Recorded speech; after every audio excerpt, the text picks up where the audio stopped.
Yo, what's going on, y'all? It's Cone back here again tonight with another episode of After the Buzzer, the show where I recap the NBA games from the night. I want to say real quick, I'm sorry that these videos haven't been as consistent as of recently. I've not been feeling super well, and I've been very busy with a lot of different things, but I'm going to try and get them going a little bit more consistently from here on out. So make sure you leave a like and subscribe if you enjoy. Hit that notification bell so you don't miss out on any of these videos, and let's go ahead and get right into it. As you can probably tell from the title and thumbnail of this video, we're going to start off with Suns versus Knicks, with Phoenix getting a pretty convincing win. Cameron Payne, real quick, gets a shout out because he's been phenomenal in the absence of Chris Paul. He had 21 points, 9 rebounds, and 7 assists in this game. He had 17, 5, and 3 last game, and 29, 3, and 7 with 6 threes against Golden State the game before that. He's been incredible, stepped up in a big way, easily the best stretch of basketball in his career. So before we talk about the Knicks, shout to Thunder legend Cameron Payne. But of course, this video is going to be focusing on the New York Knicks, and much more in particular, the play of RJ Barrett. Now, before this season, RJ got a massive contract extension that basically said, hey,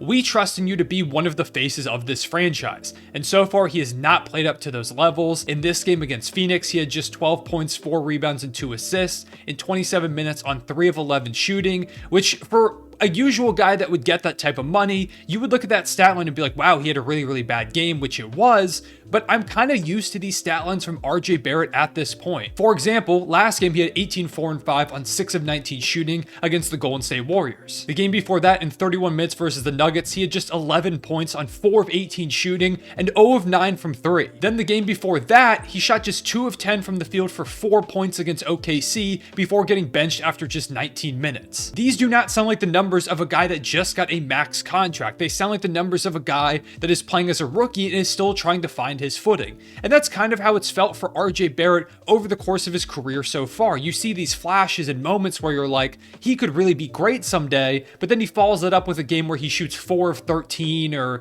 0 of 9 from 3 like we talked about there, and he's just not able to be consistently great. On the season as a whole, RJ is averaging 18.3 points per game, 5 rebounds, and 3 assists, with 39.5% shooting from the field and just 25% shooting from 3. All of those numbers are down from last season, except for the assist totals, which is exactly the same as last year and the year before that, which is kind of weird that he keeps hitting exactly 3 assists on the dot every season. But regardless, those aren't numbers you want to see from a guy who's supposed to be the rising star and future face of your franchise. When the Knicks gave him that contract, they were probably expecting some type of leap or at least a stride or two, like I was. At the end of last season, he was playing some phenomenal basketball, probably the best stretch of hoops he's ever had. So coming into this year, I thought having a guy alongside him like Jalen Brunson, who's a playmaker, who can get some of the attention off of him, RJ Barrett could maybe have a borderline all-star type season. However, it's not been the case, and more nights than not, he's been getting benched or just kind of getting frozen out of the offense because whenever he shoots, it's just not going to go in. It's really weird over there in New York. It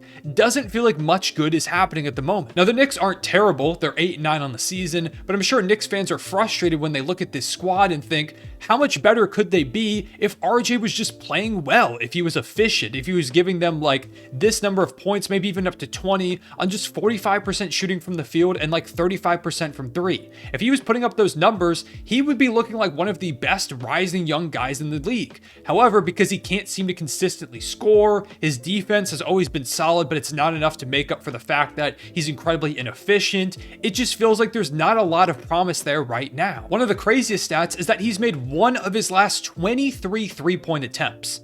1 of 23. That is an absurd number for a guy who's supposed to be one of your better scorers. I still think RJ has some potential, but as the years have gone on, I have slowly gotten more down and down on RJ to this point where I'm not even sure if he's ever going to be an all-star caliber guy, and they just gave him $120 million. Probably the biggest thing for me is that RJ is the Knicks' sole hope for becoming a good team sooner than later. If he develops into a star, all of a sudden, hey, they could maybe be a really solid team. However, if he doesn't and just continues to be like a high-level role-playing guy, maybe like a borderline all-star someday, then the Knicks are suddenly in a lot of trouble because now they've got so much money wrapped up in a core that doesn't at the moment have any all-stars. Maybe Jalen Brunson could become one. Maybe Julius Randle has a bounce back, although I don't know if he's quite ever getting back to that level. But if RJ doesn't take that leap, it's just kind of a meh core that you have all this money tied up in. I saw a Knicks fan who tweeted out today that the Knicks are one of the few teams in the league that don't feel like they have a young guy who feels like a bona fide star. And that's true. No one on this Knicks roster can I look at and be like, oh, that guy's going to be an all-star in the future with some sort of confidence. Like I said with RJ, I've kind of lost that confidence that he's ever going to become a high-level all-star caliber player. They've got guys like Emmanuel Quickley, Quentin Grimes, Cam Reddish, Mitchell Robinson, Obi Toppin, who are all fun and I think could be really solid players, but I don't really think any of them are ever going to become all-stars. Even if the Knicks make the decision to trade for an available star or superstar caliber player down the line, similar to the Donovan Mitchell deal, they need someone to be a co-star alongside them. Is it going to be RJ if he's not included in that deal? Will it be Julius Randle, Jalen Brunson? One of those guys is probably going to be used to match contracts.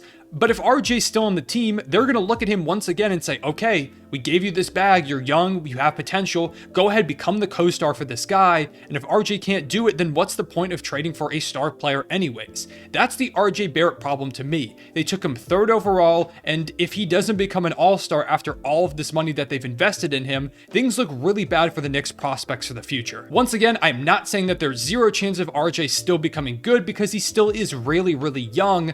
I've just reached the point where watching him play for so long, I don't really know what to make of him, and I'm just kind of out on him at the moment. To move on to the other games, the Rockets took a close L to the Warriors. They were led by Kevin Porter Jr., who had 30 points, Jabari Smith, who had 22 points and 7 rebounds, probably his best game of his rookie campaign, and Tari Eason, who had 19 and 8. Some good showings from some of their young talents, but they were no match for the Splash Brothers, who had a vintage performance. I just made a Warriors video a couple days ago, and a big portion of it was talking about how Klay Thompson was struggling a ton, and I wasn't sure if we were ever going to get the Klay of old. Well, it seems like either the Cone curse continued or he saw that video, because he dropped 41 points with 10 threes, and Steph Curry had 33 points, 7 rebounds, and 15 assists, and 7 3-point attempts. Absolute monster performance from the two of those guys, completely decimating a young Rockets team that did their best, and they deserve a lot of credit for the way that they fought. And I do think the Warriors should be a bit concerned that it took this monster effort from their backcourt to even get a win over the 3-14 Rockets, but all in all, a win is a win, and the Warriors get their first one on the road of the season. Then we get to Lakers versus Spurs, which is a blowout win for LA. On the Spurs side of things, not too much to say. They're just kind of coming back down to earth. Really rough game from Keldon Johnson, who shot just 4 of 20. Devin Vassell was all right. He had 17 points. Jeremy Sohan had 12 and 6 with 3 steals. I like what I've seen from him, but just not enough in a game that was completely dominated once again by Anthony Davis, which is basically becoming a theme at this point. Over his last few games, he's looked like the AD of old, and he had 30 points, 18 rebounds, and 2 assists with 3 steals and a block in this game. If they keep getting this version of AD, who knows? Maybe the Lakers take this 3-game win streak and turn it into some real momentum, because right now, they've won 3 in a row without LeBron James. Moving on to Brooklyn versus Memphis, the Nets get a double-digit win in Kyrie Irving's return. Now, he didn't have a great game or anything. He had 14 and 5, but Kevin Durant and Ben Simmons really turned up, with KD dropping 26, 7 and 7, and Ben continuing to play really solid basketball over his last few outings. In this game, he had easily his best game of the season with 22 points, 8 rebounds, and 5 assists, and he started at the center position. No Nick Claxton on the floor, I feel like just opens the game for him. Maybe he's starting to get his confidence back. He looks faster. He's looking like his old self. If they continue to get this version of Ben Simmons, who knows? Maybe the Nets can continue to turn things around. And a big part of that has been Yuta Watanabe, who I feel like I have not seen miss a 3 this season. He had 16 points. For Memphis, they had no John Morant, no Desmond Bane, or Jaren Jackson Jr., so they were in kind of a tough spot. Dillon Brooks did drop 31 points, 5 rebounds, and 4 assists, albeit he shot 30 times. John Conchar had a really solid game with 16, 9, and 7, and continues to be a good role player for them. But without Ja, Desmond Bane for a little bit of time, the Grizzlies are in risk of sliding down the standings. Next up, we've got Nuggets versus Mavericks, with the Nuggets winning this one without Nikola Jokic, Jamal Murray, or Aaron Gordon. They won due to a late MPJ3. Bones Highland had 29 points, 3 rebounds, and 6 assists. He was incredible, and having a guy like him who can create his own shot, create for others off the bench, is a huge luxury for a contender like Denver, and he's someone that they've been missing for a long time. Love what I've seen from him out of his sophomore season up to this point. Also, DeAndre Jordan had 17 rebounds, which is a sentence I never thought I would say coming into this season. As for Dallas, this is another really bad loss for them, of which they've had a couple on the year. Of course, losing this one to the Nuggets without 3 starters. Then you also had the loss to OKC, where they were up by 16 points with 4 minutes left left and they blew it, losing eventually in overtime. They lost to the Magic, missing some guys. They lost to the Rockets, a loss to the Pelicans without Zion or Brandon Ingram. They just haven't been able to put together consistent efforts. Despite being over 500, they could be probably the best team in the NBA if they could just close out games. They also blew that game to the Phoenix Suns where they were up by like 25 points. You had Tim Hardaway shooting 0 for 9. You had Dorian Finney-Smith and Reggie Bullock combining for 2 for 10 shooting. Spencer Dinwiddie shot 5 of 15.